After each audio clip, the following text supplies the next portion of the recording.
لال قلعہ کے بارے میں بات کرتے ہیں۔ ویسے تو تقریباً پورا مغل دور اپنے آپ میں انوکھے فن، قدیم ثقافت اور امیر وراثت کے لیے جانا جاتا ہے، لیکن تاریخ میں موجود شاہجہاں کا دور اس معاملے میں الگ ہی پہچان رکھتا ہے۔ شاہجہان آباد میں بھی اس فن کی بہترین مثالیں پائی جاتی ہیں۔ اب ہم تفصیل سے انہی کی بات کرتے ہیں۔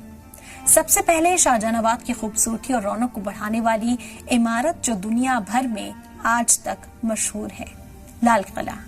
تعمیر کے دوران لال قلعے کو مٹی کی دیواروں سے گھیرا گیا تھا۔ بہت زیادہ بارش کی وجہ سے یہ دیوار 1650 میں ڈہ گئی تھی، جس کے بعد آپ نے 26ویں دور حکومت کے دوران شاہجہاں نے لال قلعہ کی دیوار کی تعمیر پتھر سے کرانی شروع کی، جو کشمیری گیٹ سے شروع ہو کر موری گیٹ پر ختم ہوتی تھی، جس کے بیچ میں 11 بڑے دروازے لگائے گئے تھے، جن کا بھی میں نے ذکر کیا۔ 1658 میں ایک دوسرا دروازہ ترکمان گیٹ بھی جوڑا گیا۔ وہیں قلعے میں 11 برج یعنی کہ مینارے اور 4 دروازے تھے۔ قلعے کے اندر کئی خوبصورت عمارتیں، نقار خانے، دیوان عام، دیوان خاص، رنگ محل اور شیش محل شامل تھا، جسے آج بھی اسی طریقے سے مینٹین کیا گیا ہے۔ تاریخ میں ذکر ملتا ہے کہ شہر آدھے چاند کی آکار کا تھا اور قلعہ آکٹاگن یعنی کہ 8 کونوں والا تھا۔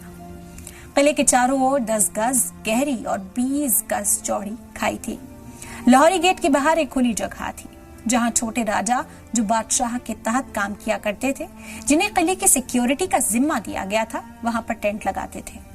اس کے علاوہ قلعہ کئی باغات جیسے شمال میں انگوری باغ، جنوب میں بلند باغ اور مغرب میں گلابی باغ سے گھرا ہوا تھا۔ شہر میں ایک اور باغ صاحب آباد بھی تھا، جسے شاہجہاں نے اپنی بیٹی جہاں آرا کو تحفے میں دیا تھا۔